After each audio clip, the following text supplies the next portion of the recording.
We're now going to derive the formulae that can be used to find the centre of mass of one of these shapes, which is essentially obtained by considering the area under a function as shown on the diagram. And what you'll notice is I've marked off a little section PQSR, which has got a width of dx, and we're going to say that dx goes towards 0, and hopefully you'll be happy with accepting that essentially that shape will be a rectangle. I've added a couple of little bits and bobs to the diagram, and so I've said that the rectangle will be y high, whatever the y coordinate is, as that tends towards 0.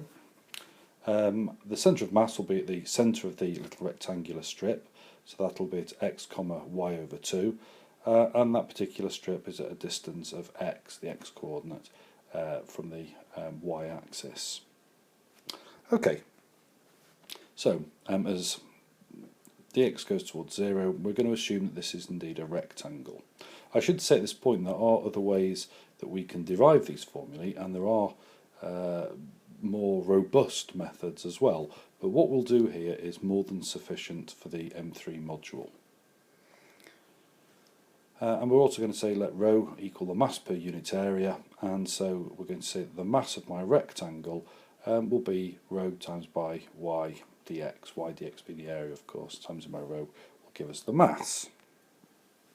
We're now going to consider the moment of this one little rectangle about the y-axis.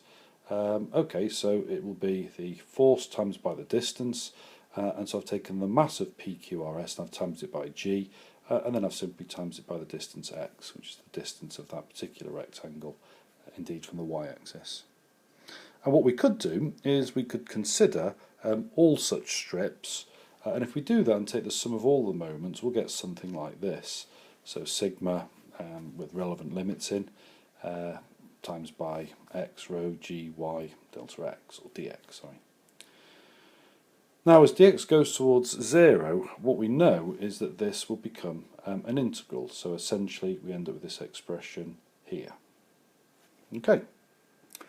In many respects what we're doing here is very, very similar to what we did in M2, and if you remember back to M2 we took shapes that we could break down into smaller shapes, and then essentially said, well, the centre of mass of the overall shape times by its weight should be equal to the sum of the moments of the composite parts, and that's really all we're doing here. So we're going to assume that the actual lamina has a centre of mass at x bar comma y bar, and we're now going to find the weight of the whole lamina, which of course will be the integral of f of x between a and b to give us the area, and then we can just times it by rho to give us the mass, if that's the mass per unit area, and by g we'll turn that into a weight. So if we then say that x bar times by the overall weight of the shape should be equal to the sum of the individual moments, and hopefully that will make sense. You'll see I've tidied it up a little bit and pulled the constants outside the integral signs, and now I can do a little bit of simplification, and it gives me this result here, which is essentially the same as the formula that you saw earlier. In fact, I prefer it written in this format. Okay. Have a good look at that. You should know that result and use it whenever you're solving a problem, as you'll see later on. Okay, we'll now consider the moment of this rectangle about the x-axis.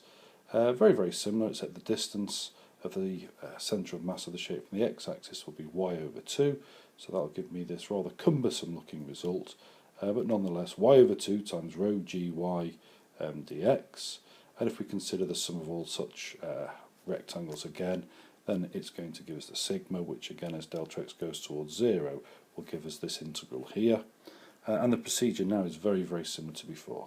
So we'll tidy it up a little as shown. We'll do a little bit of cancellation, and we will end up with this result right here. And these are two results that you can use when problem solving, and you can quote them directly and use them to solve a problem.